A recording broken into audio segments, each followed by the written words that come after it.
Assalamualaikum warahmatullahi wabarakatuh.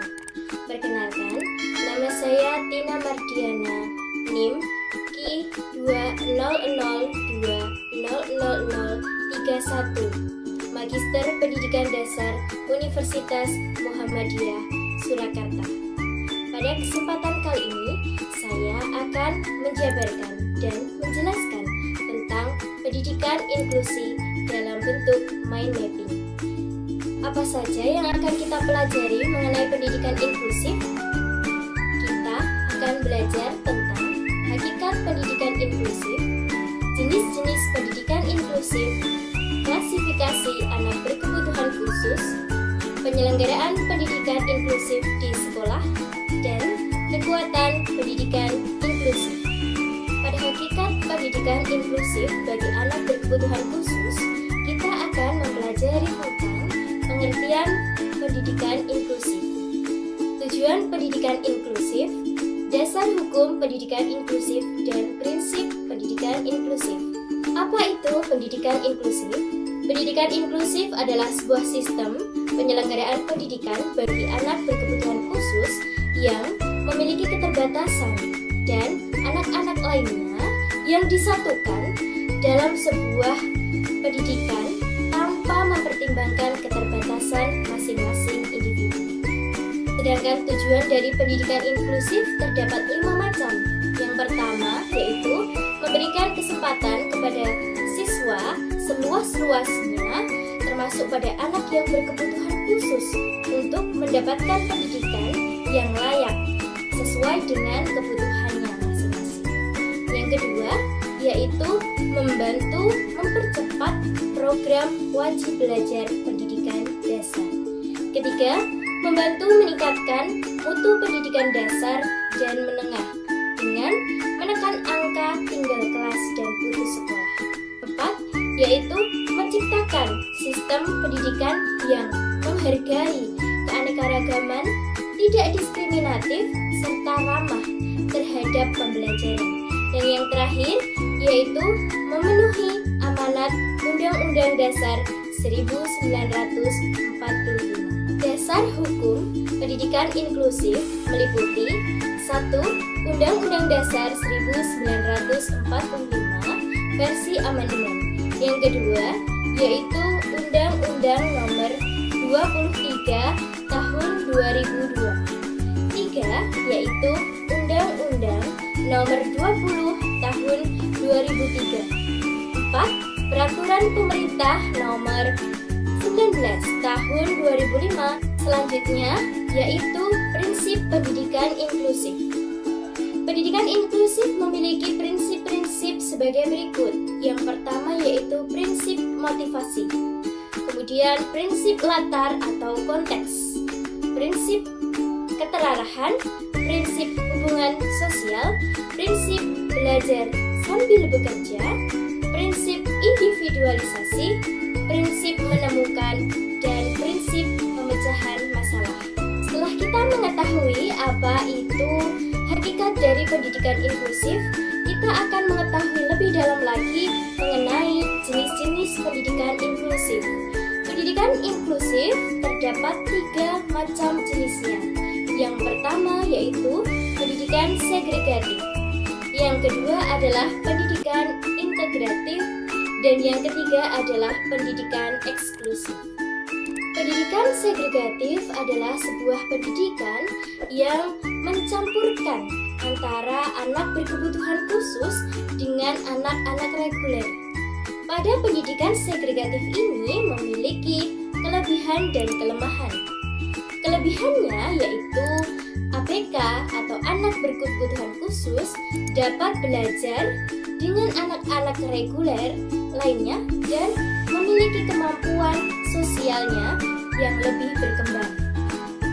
Tetapi kelemahannya yaitu anak berkebutuhan khusus harus menyesuaikan dengan metode pengajaran dan kurikulum yang ada.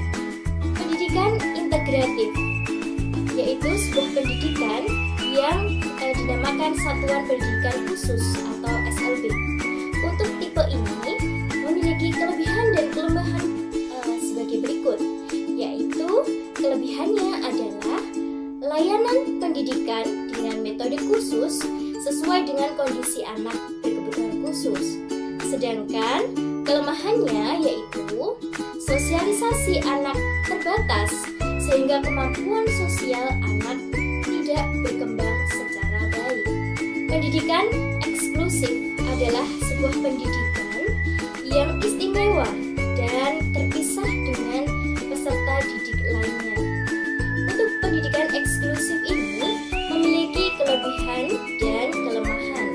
Kelebihannya yaitu mendapatkan perhatian penuh dari pengajar, kecepatan belajar dan semuanya disesuaikan dengan kemampuan anak.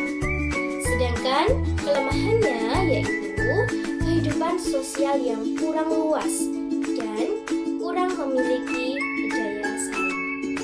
Selanjutnya yaitu klasifikasi anak berkebutuhan khusus. Anak berkebutuhan khusus dapat diklasifikasikan menjadi 10 macam. Yang pertama yaitu tunalaras, kemudian tunanetra, tunadaksa, tunarungu, tunagrahita, autis, lambat belajar, kesulitan belajar, ADD dan ADHD, serta cerdas istimewa. Baik, mari kita kupas satu persatu dari klasifikasi anak berkebutuhan khusus. Yang pertama yaitu tunalaras. Apa itu tunalaras? Adalah sebuah kondisi anak yang mengalami kesulitan dalam mengendalikan emosinya. Kemudian, tunanetra adalah kondisi anak yang mengalami gangguan fungsi penglihatan. Tunadaksa adalah kondisi anak yang mengalami gangguan pada organ fungsi anggota tubuh. Tunarungu adalah kondisi anak yang mengalami gangguan fungsional pada pendengaran. Selanjutnya adalah autis, yaitu kondisi anak mengalami gangguan kemampuan berkomunikasi dan berinteraksi. Tunagrahita adalah kondisi anak mengalami gangguan intelektual atau keterbelakangan mental. Lambat belajar adalah kondisi anak yang kurang mampu menguasai pengetahuan dalam batas waktu yang telah ditentukan. Kemudian ADHD atau ADD dan juga ADD yaitu kondisi kronis berupa kesulitan fokus, hiperaktif dan juga impulsif. Kemudian kesulitan belajar adalah kondisi anak yang mengalami kesulitan membaca, menulis, dan berhitung. Selanjutnya yang terakhir adalah cerdas istimewa, yaitu kondisi anak yang memiliki kecerdasan pada rentang IQ di atas 140. Selanjutnya, mind map saya mengenai penyelenggaraan pendidikan inklusif dapat dipelajari yaitu mengenai sistem penyelenggaraannya, kemudian guru pendamping khusus, program perencanaan individu, kemudian identifikasi dan asesmen ABK, desain kurikulum dan pembelajaran, dan juga evaluasi pembelajaran. Sistem penyelenggaraan dari pendidikan inklusi adalah yaitu sebuah sistem yang menyelenggarakan pendidikan dengan memberikan kesempatan kepada seluruh peserta didik yang memiliki keterbatasan dan memiliki potensi kecerdasan atau bakat istimewa untuk mengikuti pendidikan atau pembelajaran dalam lingkungan pendidikan secara bersama-sama dengan peserta didik pada umumnya. Kemudian, untuk program perencanaan individu merupakan sebuah rencana pengajaran yang dirancang untuk seorang peserta didik yang berkebutuhan khusus atau yang memiliki kecerdasan bakat istimewa. PPI harus merupakan sebuah program yang dinamis, artinya sensitif terhadap berbagai perubahan dan kemajuan peserta didik dan disusun oleh sebuah tim yaitu guru, orang tua, wali, kemudian guru kelas, guru mata pelajaran, guru pendidikan khusus, dan juga peserta didik yang bersangkutan sehingga dapat berjalan dengan maksimal. Lalu, apakah itu guru pendamping khusus? Guru pendamping khusus adalah seorang guru yang memiliki latar belakang pendidikan khusus, pendidikan luar biasa, ataupun yang pernah mendapatkan pendidikan tentang pendidikan luar biasa yang ditugaskan pada sebuah sekolah. Lalu, identifikasi dan asesmen ABK.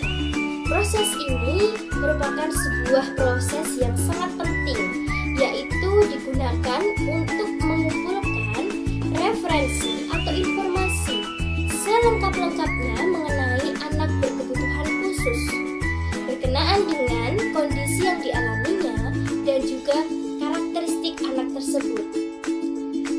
Kelebihan maupun kelemahannya digali untuk dijadikan dasar atau pedoman oleh guru dan juga orang tua dalam menentukan sebuah rancangan program yang akan diselenggarakan untuk anak berkebutuhan khusus tersebut. Kemudian, desain kurikulum dan pembelajaran terdapat 4 macam. Yang pertama yaitu duplikasi kurikulum. Adalah sebuah kurikulum yang menggunakan kurikulum dengan tingkat kesulitan yang sama dengan siswa reguler.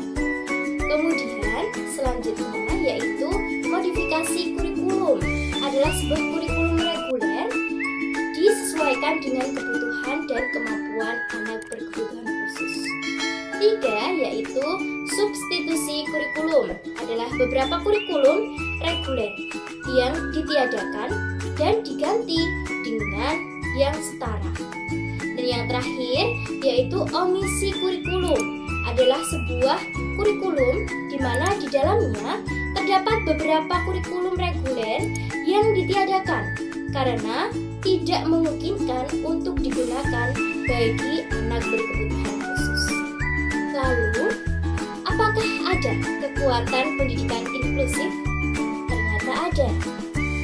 Kekuatan dari pendidikan inklusif yaitu pembelajaran partisipasif kolaboratif, yaitu strategi belajar dengan tingkat kemampuan peserta didik yang berbeda-beda, namun di dalamnya tetap melakukan sebuah partisipasi.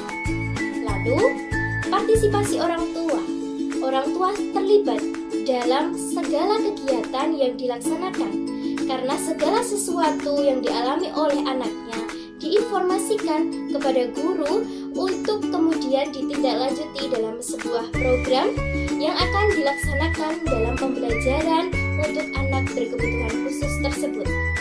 Yang ketiga adalah sebagai fungsi pusat pelayanan klinis, karena digunakan sebagai pengambil inisiatif, koordinator, pusat dukungan, pusat informasi, dan humas. Dan yang terakhir adalah sebuah sistem dukungan, yaitu digunakan untuk mempercepat pemenuhan akses dan mutu pendidikan, kebijakan pemerintah, sarana prasarana, pembiayaan, tenaga, dan juga dukungan lembaga. Demikianlah penjelasan saya mengenai pendidikan inklusif dalam bentuk mind mapping. Terima kasih atas perhatiannya. Wassalamualaikum warahmatullahi wabarakatuh.